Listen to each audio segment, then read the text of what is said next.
অনেকটা ভিন্ন রকম ওয়েতে বাংলাদেশের রাজনীতির মাঠে বা মানুষের মুখে মুখে নিজের একটা অবস্থান কিন্তু ৪ মাসের মধ্যে তৈরি করে ফেলেছে বাংলাদেশ আওয়ামী লীগ। এই মুহূর্তে সারা বাংলাদেশে দুইটা গ্রুপ হিসেবে কাজ করছে। একটা হচ্ছে চিন্ময় কৃষ্ণের অনুসারী প্লাস আম হিন্দু জনতা, তারা কিন্তু একটা ব্যানারে কাজ করছে, সনাতনী জাগরণ মঞ্চ। আপনি যদি দেখেন আপনার ফেসবুক প্রোফাইলে আপনি দেখবেন আপনার পাশে থাকা বন্ধু যে হিন্দু মানুষটা আছে এমনিতে খুব সরব ছিল না, জুলাই অভ্যুত্থানে এতটা সরব ছিল না, কিন্তু এই ইস্যুতে এই লোকটা সরব, কারণ তার মন মস্তিষ্কের মধ্যে এটা ঢুইকা গেছে যে বিষয়টা হিন্দু ধর্মের সাথে ঘটতেছে।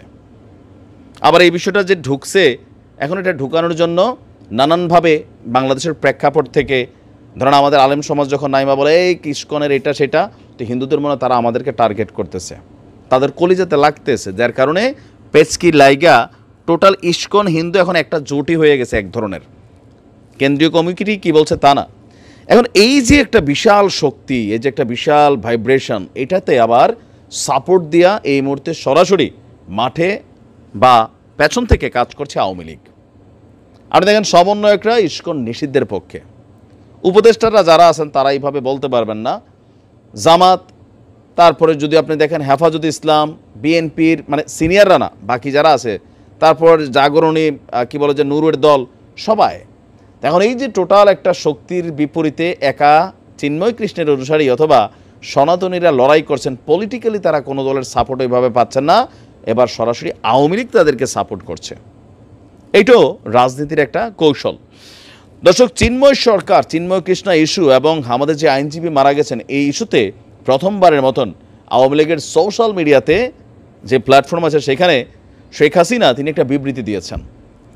সেখানে শুরুতেই চট্টগ্রামের মৃত আইনজীবীর প্রসঙ্গ উল্লেখ করে তিনি বলেছেন তার তীব্র প্রতিবাদ জানিয়েছেন তিনি। তার বক্তব্য, এই হত্যাকাণ্ডের সঙ্গে মানে সাইফুল ইসলামের হত্যাকাণ্ডের সঙ্গে যারাই জড়িত তাদেরকে খুঁজে বের করে শাস্তি দিতে হবে। এই ঘটনায় মানবাধিকার লঙ্ঘন হয়েছে বলে তিনি দাবি করেছেন। তাহলে তো বিষয়টা আরও ক্লিয়ার হয়ে গেল। যারা বলে যে সাইফুলরে হত্যা করছে আওয়ামী লীগের বা যুবলীগ ছাত্রলীগ, তো শেখ হাসিনা তো নির্দেশ দিয়েছে ইউনূস সাহেব এক কাজ করেন, ঝুলাই ফেলেন। কথায় কথা যারা যে কোনো ঘটনার এখন লীগের সাথে কানেক্টেড করেন, তো শেখ হাসিনা বলছে এই ঘটনায় যারা জড়িত তাদের দৃষ্টান্তমূলক বিচার করার জন্য। তাহলে এখন তার কোনো বাধা নাই, যেই দলেরই হোক যারা বলছিলেন, তো এখন বিষয়টা ক্লিয়ার। আর ইউনূস সরকারকেও তিনি কাঠগড়ায় তুলে বলছেন যে সব ক্ষেত্রেই ব্যর্থতার পরিচয় দিয়েছে এই সরকার। মূল্যবৃদ্ধির কথার পাশাপাশি নিরাপত্তা দিতেও ব্যর্থ বলে দাবি করেছেন সাবেক প্রধানমন্ত্রী শেখ হাসিনা। সম্প্রতি যে সন্ন্যাসী চিন্ময় দাসের মুক্তির দাবিতে সংঘর্ষের পরিস্থিতি তৈরি হয়েছে বাংলাদেশে, তাকেও অবিলম্বে মুক্তি দেওয়ার কথা বলছেন শেখ হাসিনা। তিনি বলছেন সনাতন ধর্মাবলম্বী সম্প্রদায়ের একজন শীর্ষ নেতাকে অন্যায়ভাবে গ্রেফতার করা হয়েছে। আবার এই নেতা কিন্তু অতীতে শেখ হাসিনার জন্য খুবই কড়া একটা বক্তব্য দিয়েছিলেন, মানে পজিটিভলি আর কি। তো সময় এসেছে ঋণ পরিশোধ করার। শেখ হাসিনার এই একটা ভালো জিনিস আছে, এটা আপনি স্বীকার করতে হবে, শত্রুতা বা বন্ধুত্ব দুইটারই কিন্তু ঋণ পরিশোধ তিনি করেন। মানে গত 16 বছর এর আগের টার্মে এই যে জেনারেল আজিজের ভাইটাই আপনারা অনেকে দেখছেন যে শেখ হাসিনাস ম্যান যে একটা ইয়া হয়েছিল আল জাজিরার, তো পরবর্তী সময় জানা গেল যারা ছিল এখানে তারা যখন তিনি শেখ মুজিবুর রহমান বঙ্গবন্ধুর মৃত্যুর পরে তিনি যখন দ্বিতীয়বার বাংলাদেশে আসলেন শেখ হাসিনা, তখন এই মানুষগুলো তাকে ছায়া দিছিল, আশ্রয় দিছিল। তো তাদের জন্য তিনি কিন্তু অনেক কইরা গেছেন, তাই না? আবার শেখ হাসিনা যাদেরকে শত্রু মনে করেন তাদেরকেও তিনি টেকনিক্যালি সর্বোচ্চ লেভেলে নিয়ে কিন্তু সাজার ব্যবস্থা করেন, এইটাও প্রমাণিত। তো এই চিন্ময়ের বক্তব্য বা এই যে একটা ভাইব্রেশন, এটা কিন্তু আওয়ামী লীগ কাজে লাগাচ্ছে। আর এই যে বিশাল সনাতনী একটা, ধরেন এখানে আমরা যদি ধরি 180% নর্মাল হিন্দু মানুষ, তারা কিন্তু এটাতে গা ভাসাই দিছে। তো তারা কিন্তু এখন মনে করতেছে ইয়েস, শেখের বেটি আমাদের জন্য কথা বলছে।